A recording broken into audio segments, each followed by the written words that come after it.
Good evening, everyone, and thank you for joining me in the second of 3 community forum meetings. If you were lucky enough to be with us last time, I had on my Copenhagen mask with the logo. Tonight I decided to go with my elementary mask. I hope our younger students, when I'm able to be out in the hall, will get to see my more directed towards an elementary level student. So for now, since we are all social distancing, I will take my mask off, and I'm going to change things up a little bit tonight. Rather than answering scripted questions, I'm just going to describe what a typical day will look like at Copenhagen, and then I'll open it up to questions. And as always, if you have any questions, you can type it in the YouTube box. It's in the lower right-hand corner of your screen. So I will get started, and just a little overview of what a typical day at school will look like. So our buses generally leave anywhere between 6:45 and 7 o'clock. This year we're going to have aides on the buses for at least the first 3 weeks. What we want to do is try to set a culture of what the bus will look like. Obviously we have to social distance, we're going to be masked, and we just want the kids to get a sense of, the busing's going to be a little bit different. They're going to be required to have seatbelts on and again have masks on. So we're going to have aides on the bus just to assist our kids in getting to school safely. They also are going to have their temperature checked when they get on the bus. We've bought devices this year that will mount to the dashboard of the bus, and when they walk on, they're just going to put their wrist under the gauge. The bus driver will look at it. If it's 100 and under, they get on the bus and head to school. If it's over 100, they are going to have to remain at home. And we ask that anybody with a child 12 or under, that there is an adult at home in case they get on the bus and their temperature is above 100. So walkers and students that come by car. So what we're going to do with those students is they will also have to be temperature checked. And we're going to ask that when you bring your child to school, if they're in kindergarten, pre-K, or first grade, that if you can picture our parking lot, it would be the part closest to the playground. They will come in around that loop, drop their student off. We will temperature check them as they step out of the car. Again, if they're 100 or below, they would enter the school. If not, they'll have to get back in the car and again return to home. So we're going to bring in our youngest on that end of the building, which for those of you also who are familiar, that's where our staff parks. Anybody in 2nd through 5th grade, we're going to ask them to enter by, we call it the dumpster doors. That's in the back parking lot by the gym in the old bus garage. They will enter those doors. Again, as they step out of their vehicle, they'll have their temperature checked. Under 100, head to school, head to class. If it's above 100, then they're going to have to return home. Everyone else, 6 through 12, will enter in the front of the building. And there's many ways that you can enter the parking lot, either by the district office, in the student parking area, or by the front door. We'll have people checking temperatures in those 3 locations. After they're checked and they're fine, they will enter the building any door they choose in the front of the building. During the day, our pre-K through 8 students will be cohorted. They'll be in their own rooms. They'll stay in their room for the entire day. They only have to be masked when they're moving around the room. If they enter or go to the bathroom, anytime they're not in their seat, they'll have to be masked, but they will be cohorted the entire day. Our 9 through 12 students, as I mentioned last time, they will not be able to be cohorted because of their different graduation paths. But what they will be doing is anytime they're moving around, will be masked in the halls, moving in class. If a teacher has to move throughout the room, they will ask their students to put their masks back on, but they will be unmasked while they're in their seats. And everything will be sanitized, the rooms and the bathrooms, before and after every period for 9 through 12 students. We also are going to have arrows in the hallways, so when class dismisses, rather than just everybody dumping into the hall at the same time, we will dismiss classes probably every 10 or 15 seconds. And in the hall, there'll be arrows, so they'll know which direction to walk, so there won't be any crossing. So they'll either head out of the room and stay on the same side, or they'll immediately cross the hall and head in the other way. And we are not really sure how many minutes between classes we'll have this year.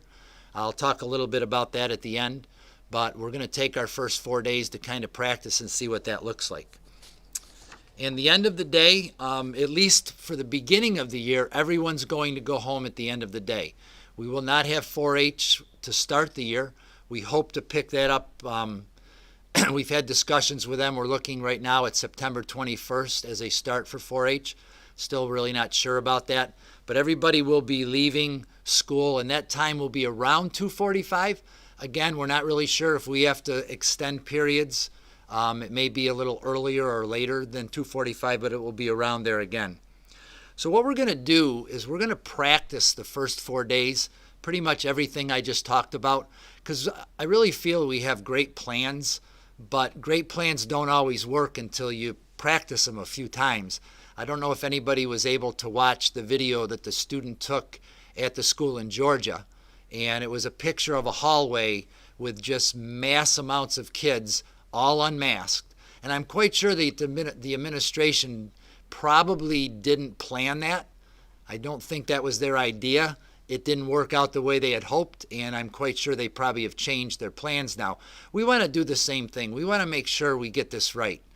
We actually have to get this right. This is the safety of our kids that we're counting on or worried about. So we have to get it right. So we're going to take 4 days, not really do any teaching, but just practice walking in the hall, practice washing our hands, practice sanitizing, doing all those things that we know will keep kids safe, and just making sure, the kids understand when they have to have their mask on and when they don't, and all of those things. So real teaching will start the following Monday after September 8th. So having given you a little idea of what a typical day at school will look like in the fall of 2020, at this point, I will take any questions. Okay. Our first question asks, how do we drop off our kids when ages are split? Kindergarten and third grade, are they going to be dropped off in separate lots? What's that going to be? Great question. So the answer is no. If you have different children from different spots, whichever door you choose, we just ask that you bring it to one of the doors. If they're in third, it would be dumpster. If they're in first, it would be on the side of the building by the athletic fields. Whatever door you bring them to, they will both be temperature checked at that door, enter the building, and then go to their respective classrooms. So both kids can come to the same entrance? Correct. Okay. It would be silly for you to drop one off, have to drive around the school and drop the other off. We don't want to, I'm sure some people are going to be hurrying to get to work, so we will make that as quick as we can. All right, our next question asks, who do I contact about bringing my students to school if I'm planning to drive them? You don't have to contact anyone, but if you are on a bus route, not a village person, but on a bus route, please call me at school right away.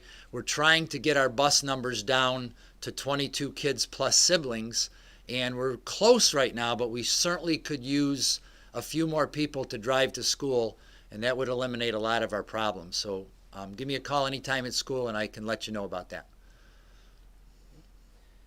Our next question asks, what time can we drop our kids off in the morning? Unfortunately, in the past, we've allowed kids to enter anytime after 7 o'clock.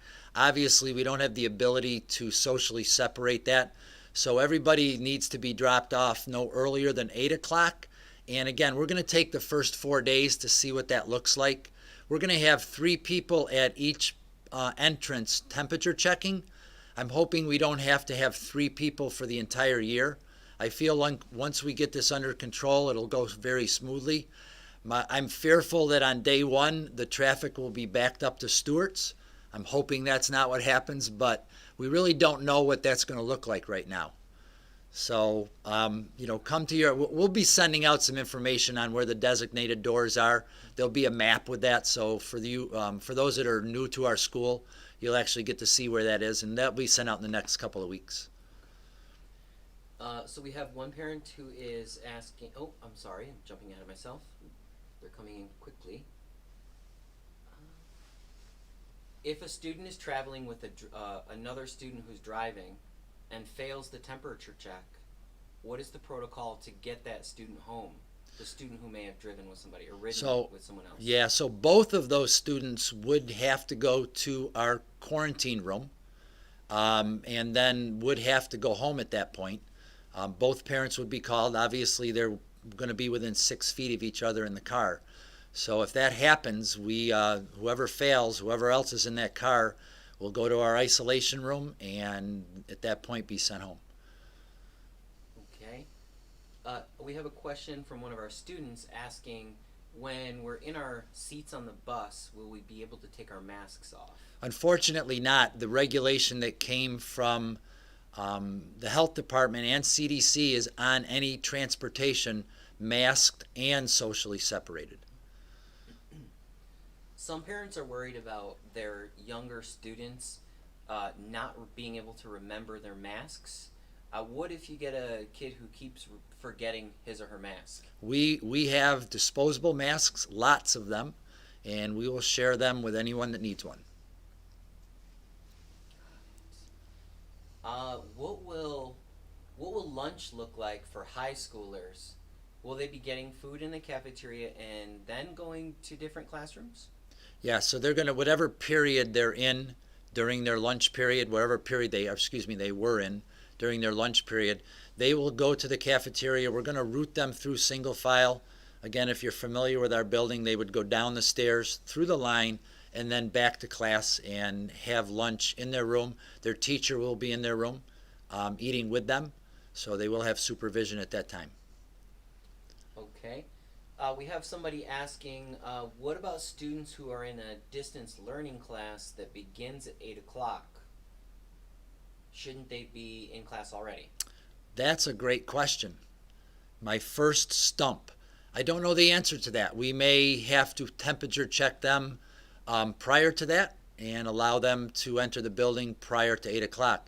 That's why we're having these sessions. Every session we have, when I have with teachers or anybody, I always learn something new, and the more knowledge that we can get, the smoother our first 4 days will go and the better our year will go. So whoever sent that, thank you very much. All right. Is there a plan in place if schools are completely closed again? Yes, we will be going back to remote learning. It'll look a lot different than it did in the spring.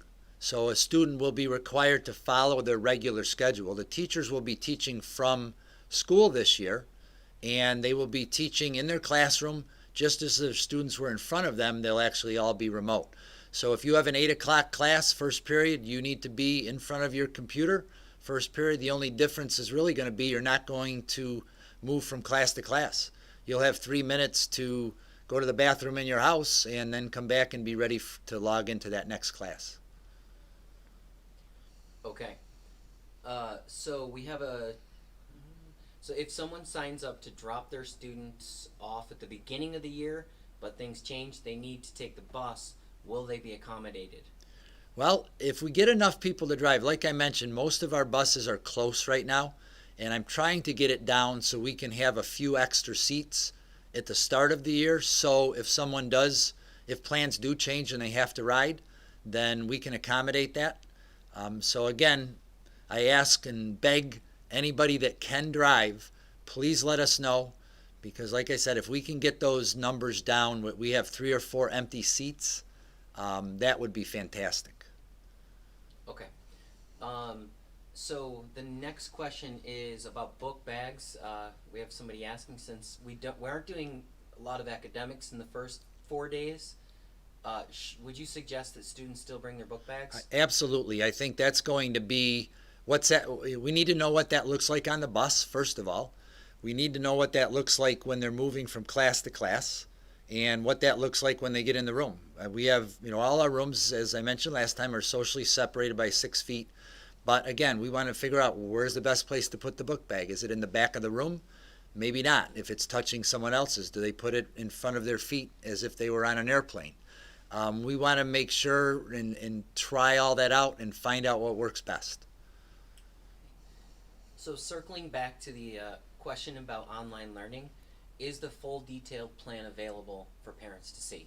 The online plan, I think if they get on our website and see the online plan, I think it probably at this point only says that we are streaming all of our classes.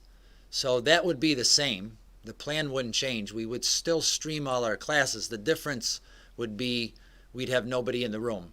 And our plan now for people that cannot join us by choosing not to, or if they're home ill, is to stream also, but it would be a little bit different in that the teacher would be teaching the class and they would be watching. So the plan's pretty much the same. It's going to be streamed from the classroom.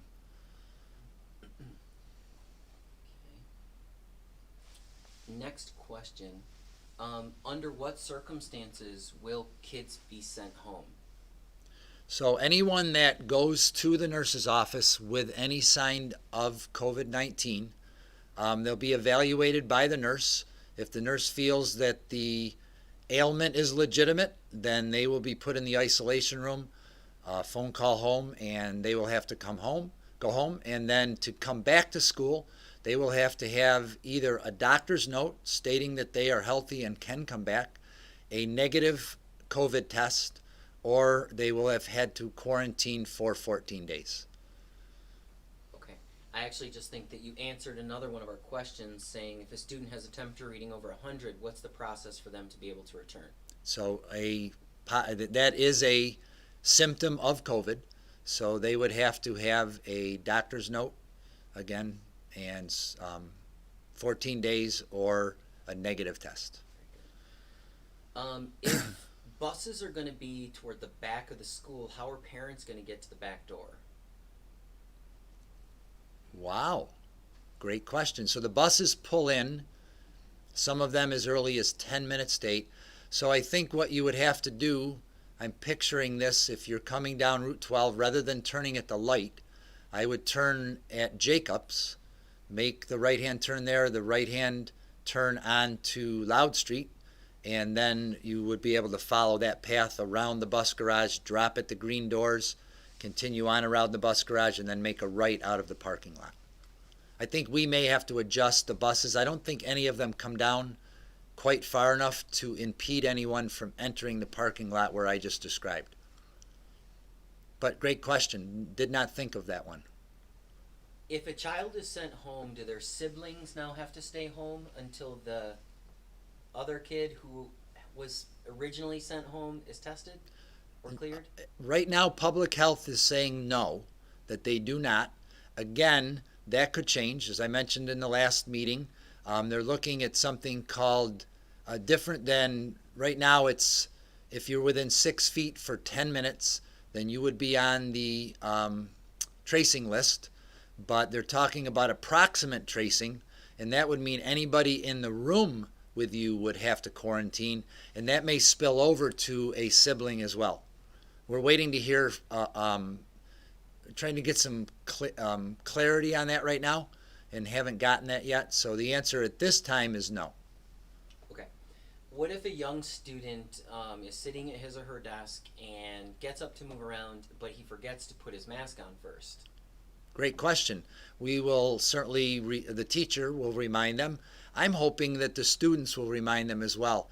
We had our COVID-19 task force met to talk a few times about all of these things, and we had students on that, and that was a real concern of students. And they asked me, what are you going to do if someone doesn't have a mask on? And I shared with them that, it's mandated that you have to wear one, and we will follow our code of conduct if they don't. If they forgot, I would hope that I want our students to develop the culture of safety. I want them to remind that student, hey, you forgot your mask. Put it back on. In a nice way, of course. But the teachers will also do that. And my hope is that all of our students are concerned about one another's health, concerned about their family's health, and will do what they need to do to stay safe. I know everybody has their own opinion of what masks do and what they don't do and what social distancing does. And I mentioned last time, we're in a very difficult state because we have a president who, said it was going to be done at Easter, and we have a governor who is ultra conservative, and it's kind of polarized some people.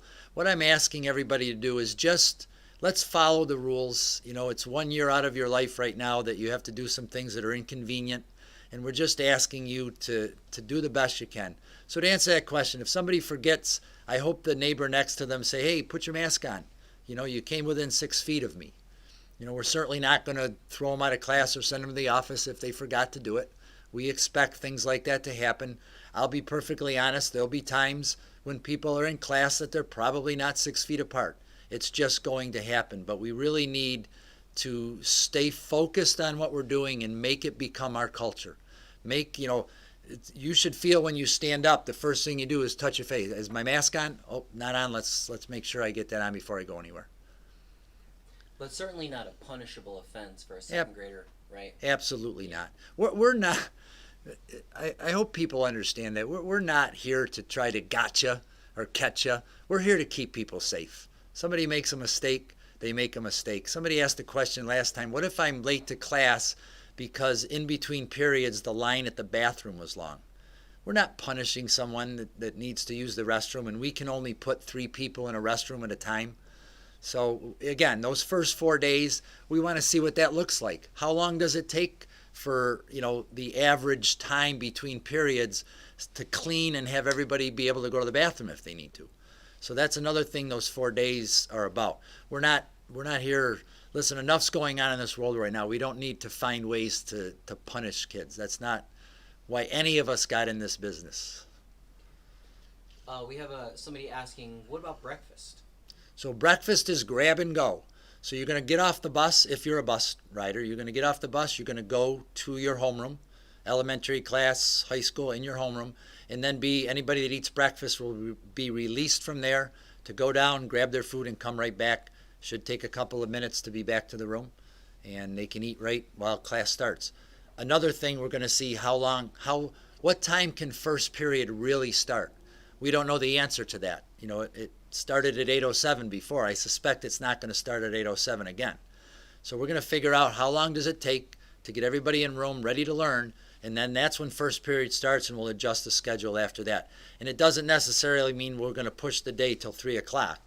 We may adjust our periods down from 35 minutes to 34 minutes or 33 minutes based on how long that takes. All right. Is the current full-time plan available to the public? Yes, it's on our website. It's in the upper right-hand corner. Click on it, and you'll see. It's called the Reopening Information Center. Thank you, Tony. You're welcome. While in quarantine, can kids still attend class virtually? That we expect that they will. And we expect anyone that chooses, I shouldn't say expect, they have to be. We're going to take attendance. Now again, depending on the severity of their symptoms, if they're sick and they're unable to do that, that's no different than them not coming to school because they're sick. But we certainly encourage everyone to attend virtually if you're able. Question from a student. Are 8th grade students in 9th grade algebra moving for that advanced class? They are. That is, unfortunately, that's one of a group of people that is not going to be cohorted with the rest of the 8th grade. They will have to move and go to their advanced class. Not perfect, but I think it'll be fine. Mr. Connell, do we know which room that is? Yeah. Well, Mrs. O'Shaughnessy knows that. She knows all about that, but I'm not sure which room we're using for that. But feel free to give her a call if you have a question. She's here every day as well. What about 8th graders? Are they walking the halls, or are they staying put in their rooms? So they're going to stay put in their rooms except for the ones we just talked about. Anybody advanced will be moving to a different room. Everyone else will be in their room, and the teachers will move between the rooms rather than the students. Okay. What about custodians, teachers, and staff? Are they going to be entering a designated door? What we're going to do with the staff is we're going to have a thermometer in every office. And they haven't been told this, so if anyone is watching right now, this may be the first time you hear it. You're going, upon entering the building, have to go to an office and get temperature checked before you go on to your classroom. And like a student, if you fail, you must go home. I hope there's some faculty and staff listening tonight. I will be getting this information out to you shortly. But we ask you to take your temperature at home before you leave, and fill out your questionnaire. You're going to have to do a questionnaire daily, asking about any symptoms that you have. And carry that further, it wouldn't be a bad idea if our families have thermometers to check theirs at home as well. There's no sense, I mean, if someone has 102 temperature, no sense in putting them on the bus and having to take them off, or driving them to school and having to put them back in the car. So anybody that can check their temperatures at home first, that would be great. Please understand, though, that our thermometers are going to be the ones we have to go by. So if you have a student that, tests 99 at home and they're 100.1 here, we're going to go with ours and not yours. Yours could be right, but we have to go with a consistent temperature check. Next question. If students have DL class before lunch with nothing but study halls, can they arrive to school after their DL class since all of JCC classes are virtual? Would you read that to me one more time? That's a long one. Yeah. So a student has a DL class before lunch with nothing but study halls. Prior to lunch. With nothing but study. I don't know. I'm assuming they mean prior to I lunch. think so. Can they arrive to school after their DL class since all of their DL classes are virtual? So if you fall into that category, give Mrs. O a call, and we will come up with a decision. I can't make one right now because I'm not really wrapping my head around exactly what that looks like, but we will hear you out, and if it's something that's feasible to do, we're a student-friendly school. Very good. Can you explain how PE is going to be run this year? Gosh, I wish I could, being a former PE teacher. PE, you have to have 12 feet of separation because of the expectation of breathing hard and sending particles out. I'm not sure. I know our PE teachers are working on their curriculum right now. I can tell you this, it's not going to look as normal as it did. I'm sure there won't be tag games going on. Tough to tag somebody being 12 feet away from them. So those kind of activities won't take place. So I'm not really sure, but I know both of our PE teachers are great at what they do, and I'm sure they will have fun, exciting 12 feet apart activities for you to do. Okay, next question. Can we sign up for 4-H? We can, we just don't know when yet. Again, our hope is to start by September 21st. We want to make sure we get back here, we get into a routine, we make sure everybody's safe, and then we'll cross that bridge when we get there. Okay, very good. What are the limits that constitute schools going to a more hybrid or completely online model? So it's from what I understand from the governor's office, it's all based on the infection rate, and he will tell us it's by region, and the governor will let us know if our region reaches the infection rate that we have to do that. We would never change from what we're doing now to hybrid. We would change from what we're doing now to totally remote. I think this is a good time to explain this too. We're not doing anything different than other districts are doing. We just happen to be lucky enough that we have a small enrollment in a very large building. We're going to have anywhere between 12 and 16 children in a classroom. Every other district around here is going to be similar to that. So we're not really doing anything crazy by bringing everybody back. We're able to have 6 feet of separation in all of our rooms because we have extra rooms and small numbers. Most other districts aren't as fortunate as we are, so they're having to do a hybrid model because they have more than 12 to 16 students in a classroom at any time, and busing issues. And again, we're getting really close to not having busing issues. I'm going to say it again, if you can drive your kids to school, please do, because we're very close to that right now. So and share that. It makes me nervous that, if things don't go well, it's going to look like we tried to push the envelope and do too much. We're not doing anything any different than other schools are doing. Very good. How will the library be run this year? So library, Krisha, or Mrs. Green, is going to be going to classrooms and having library in classrooms. She'll be bringing books with her and doing everything she does for library now. High school library, That's a good question. I know we have a plan. It's escaping me right now whether you're going to be able to come here or not. I think it involves there being like a holding zone where Yeah, our they're books they're can be quarantining quarantined. books. Actually, I know the answer to that. It's 93 hours. We have to quarantine books for 93 hours.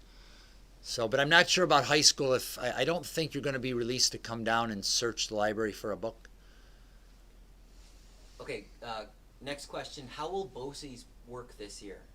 It's going to be the same. You'll ride the BoCES bus, socially separated, masked, and when you get to BoCES, fortunately, all of our programs, they're able to socially separate and go 5 days a week. There are some programs at BoCES, mostly at the Watertown campus, that were unable to manage that. So some of their students will be learning virtually in a hybrid model. But we're fortunate all of our BoCES kids will be going 5 days a week.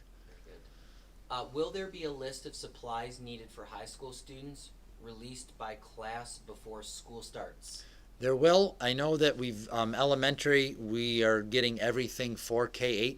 There'll be no supply list necessary for K-8. 9-12, I know I was on a meet with teachers recently, and they are producing that now. Okay, very good. Let's say, Mr. Connell, an older sibling is in charge of picking up his younger sibling to walk home. Where and how would he meet the elementary sibling? Great question. We need to work on that. Those are all written down. I can grab those all tomorrow, right? Sure. I'll be able to see them. I know Adam will You probably betcha. get them. Yep. So we will produce that for everyone. I felt bad last time I answered a question about 3-year-olds and would they be able to learn virtually? And when I got on, I didn't know who sent that, so I was unable to return and let you know. I can answer that now. I hope you're on. Remote is not an option for UPK3. Our teachers just felt there really wasn't any way to do it justice. So there won't be remote for 3-year-olds. So I hope you're on and could hear that. And the person that just asked that question, we will get that answer out to you of where they will meet. Okay. Will student drivers be allowed to drive themselves to BoCES? At this point, no. BoCES is going to give us some direction on that as well. Some schools may have trouble social distancing on the bus, and they may loosen that restriction up. Right now, we are going to have our students ride the bus. We'll let you know if that changes, though. Okay. We have one parent asking, maybe she or he heard something wrong, but this form, is it going to be required each day? I think she's referring to the staff form. Correct. The staff has to fill a form out every day, and it's a series of 8 questions about symptoms. Families are going to, in the direction right now from SED is occasional. So we haven't really decided what occasional is yet. It's going to be on Parent Square, and we will give you some more information on that. I suspect it'll be once a week on a certain day. We're going to ask parents to fill that out. Again, not punishing you if you miss the day. We're just going to ask once a week that, and again, it's a very quick form, 8 simple questions, and hit send, and it's good. Okay, very good. Okay, what about student schedules? So we know that school supply lists for middle and high school is going to be coming out soon. What about the student schedules? They'll be coming out shortly as well. Okay. We're getting close. A month ago, it seemed like we had a lot of time to get things ready, and right now it seems like it's coming fast, but they'll be out. Okay. And what about those 8th grade advanced students? Will they be getting a supplies list for their classes? I think they will get a supply list for everything they're not advanced in, they will not get one for that. They should be getting one for their advanced classes. Yes. Okay, good. So we had one of our kindergarten teachers actually write into the chat, and they said that elementary does have some school supplies that parents will need to get. Oh. Not a lot. Things like headphones, like earbuds. Things they can't share. Things Great. They can't share. Right. Thank you, And Becky. that we can't share. Yeah. I knew it was one of the Beckys. Yes. Okay. If our kids are walking home together, can we arrange a meeting place for them to leave together? I think we could do the same thing we're going to do with siblings. We could make a place. I suspect it will be by the front door. As I'm talking, I'm thinking about questions how to answer. That would probably be the logical place. at our main entrance, where parents pick students up. That would be a logical place for them to meet. Okay, very good. I really think that that's about it. I mean, that is it actually for the questions. And I don't think I've skipped any. Oh, there's another one. What will recess look like? Oh, Yeah. excellent question. So recess is going to happen. It's going to be a little different. It'll be on a schedule now. Each class will have 20 minutes of recess, and after we will be sanitizing and disinfecting the playground, and they will be having recess with their own cohort. So, and doing our best to social distance, and again, sanitizing between. Okay, we've got a couple more questions coming in. For those students who are attending school virtually, do they need to virtually attend study halls or lunch for attendance purposes? Yes. Okay. Mr. Connell, when is the first day of school? September 8th. Very good. I've never been more excited for the first day of school in my life. This might be more of a question for the teachers, but we have a parent wondering what will it look like in the classroom for pre-K. And I think this parent is worried that they're not going to be getting the social interaction that they would normally need. Great question, and that's a huge part of UPK. So we've decided to follow the early childhood guidelines by SED, and they are much more relaxed than the guidelines for kindergarten through 12th grade. So the masks come off at the door, and then they're going to have somewhat of a natural class. Obviously, the teachers are going to do all they can to keep them as separate as they can, but as you mentioned, a lot of it is social interaction and playing with manipulatives at a table, and those types of things will still take place. Okay, so another one, is busing still available for pre-K students? It is. I will say this, we are having all of our village students walk. If you're on and you're from the village, you should have gotten a letter explaining that. We do have some pre-K students in 801, and that is a long way for a 3 and 4-year-old to walk, even though there's sidewalks the whole way. We are working, hopefully, to be able to pick up our youngest nights at a central location in, I call it 801. I'm old. I know it has a different name now, but it's the apartments at the end of Cataract Street. We are working on a plan to be able to pick them up. So further information will come out on that. Okay, thank you. Will there be lab classes for science with masks on? Yes. Okay. I'm going to just say, all right, are there any changes for parent pickup at dismissal? Great question. We didn't think about that. That would require a lot of people to be in a small area. We probably should look into that, and my guess is maybe do that where the drop-offs were. I'm not sure how we would service that at this time. We'd have to have, obviously, adults there managing that. Further notice on that as well. I feel like I'm saying that a lot tonight, but I'm so glad everybody asked these questions, because these are all, we've been trying to solve a million different scenarios, and we've obviously missed a few tonight, so I appreciate everybody bringing up these questions. Okay. So we do have a couple more questions that might roll in, but I think it's a good idea to pause for a second and just point out that we have thank you for all the hard work making the school safe for our kids, and people agreeing with that and saying that thank you for everything. I know this isn't easy for staff, students, and parents, and that you have been working very hard, long hours, all summer to try to keep everyone safe. So thank you. Can I jump in there too? I want to thank our staff as well. I sit on superintendents meetings about every other day and listen to superintendents ask questions that their staff is asking them that I just find to be ridiculous. You're a teacher, and these are the things you do. Not one of our staff has in any way not wanted to come back 100%. They're excited to see their kids. They know kids being in front of teachers is important. So if any of our staff is on tonight, thank you so much for all you've done. you certainly make my job very easy. Okay. With increased traffic flow, will there be additional crossing guards and supervision? Another great question. I know we used to have crossing guards, and we're not going to have village walkers. Or excuse me, we are going to have village walkers, so that could increase that. Another one I'm going to look into because that is important. Okay.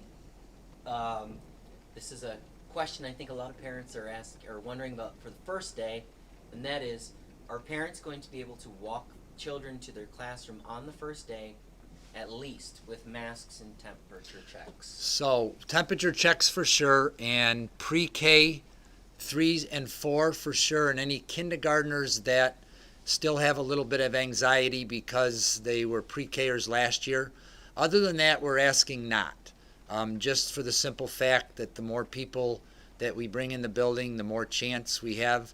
This was a discussion that's been going on for a while, and at first we really felt weren't going to let any parents in because of the safety issue. But then smarter minds than mine came about and said there's a lot of little ones that are going to be fearful, and having mom or dad walk them down and get them to class and assure them that everything's going to be okay is probably more important than the risk of having some adults in our building. So right now we're going to cut it at just pre-K, and any K that if you feel it necessary, then sure. Okay. We've got one more question for the moment. You told me that. I don't mind. I have a board meeting in 15 minutes, but I like doing this better than going to board meetings. So. Okay. So, what will social distancing look like in recess? As best we can. We will have a monitor on the playground, reminding kids to social distance. I suspect if it becomes a real problem, then we're going to have to do it differently. But again, I ask our kids to be safe. You know what it takes, and as much as you get excited about playing, if there's someone on the slide, stay far back from them till they slide down, and then take your turn. I know going down 3 and 4 at a time is fun, but we're at a different time right now, so we're gonna, ask the kids. Again, first 4 days, we're gonna practice that. We're gonna practice what recess. It sounds silly, some of these things. Practice washing hands, practice recess, but we're going to get it right. So a lot of really positive comments coming through, and a question just came up. It says, will kids be moving for study hall, or is it study hall by cohort? So study hall in middle school will be cohorted. Study hall in high school, they will be moving. All study halls, I think at this point, will be in the cafeteria. Presently, I think our biggest study hall is 38, and we can easily put 38 desks socially separated in the cafeteria. Okay. Thank you. Sure. All right. We have somebody asking, are we going to try to make this as normal a year as possible for seniors? Boy, I hope so. Yeah. Unfortunately, some of the things that we normally do, we can't. I hope by March 13th of next year, you won't have to experience what the seniors experienced after March 13 this year. Okay. That is our hope, and even sooner. Okay. Mr. Connell, have you ever heard anything about children being removed from school and sent to a hospital or clinic without parental knowledge if they show COVID symptoms? Is there any truth to that?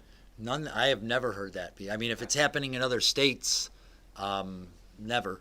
We don't test. We are not a testing organization. Public health will tell us if someone needs to be tested, or a doctor will tell someone if they need to be tested.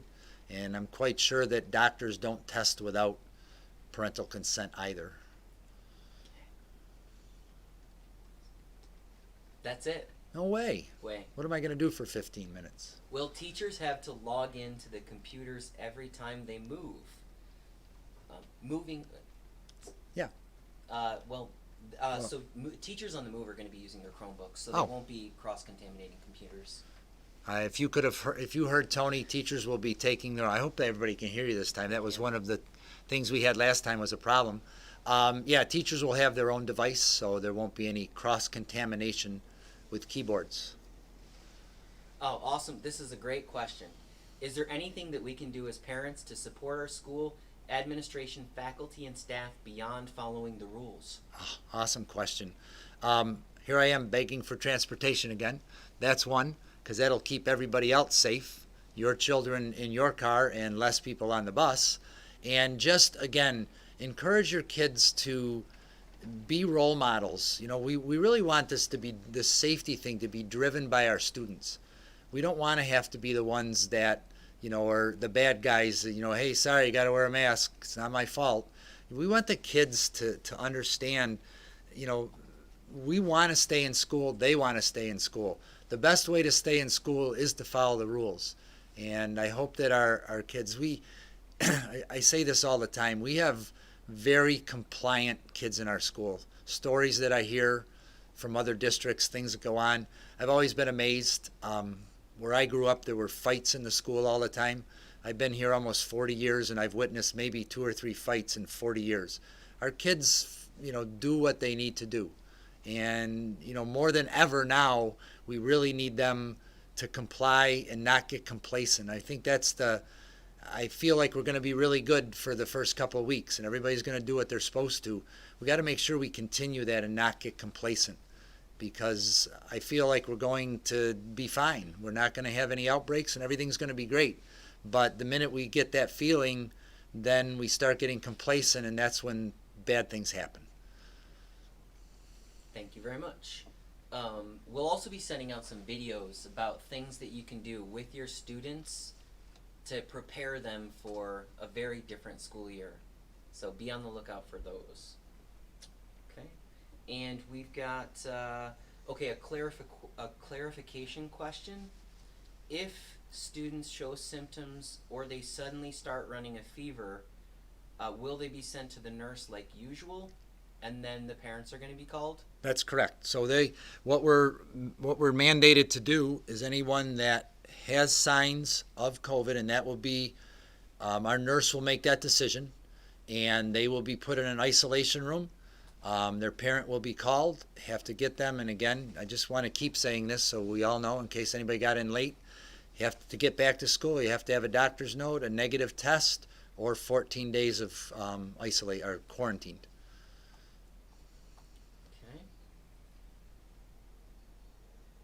Okay. I think that's it for now. Okay. Well, it is getting close to my board meeting, and I do need to be there. So I just, again, want to thank everybody for taking part. We'll be doing this again on Thursday night at 5:30. Might be a little different format again. I'm trying to mix things up. This was fantastic. Again, thanks to all of you that generated questions that I couldn't answer, because that's just going to make us better and safer. And everybody have a great night, and hope to see here Thursday, and if not, certainly September 8th. Thanks again, and have a great night.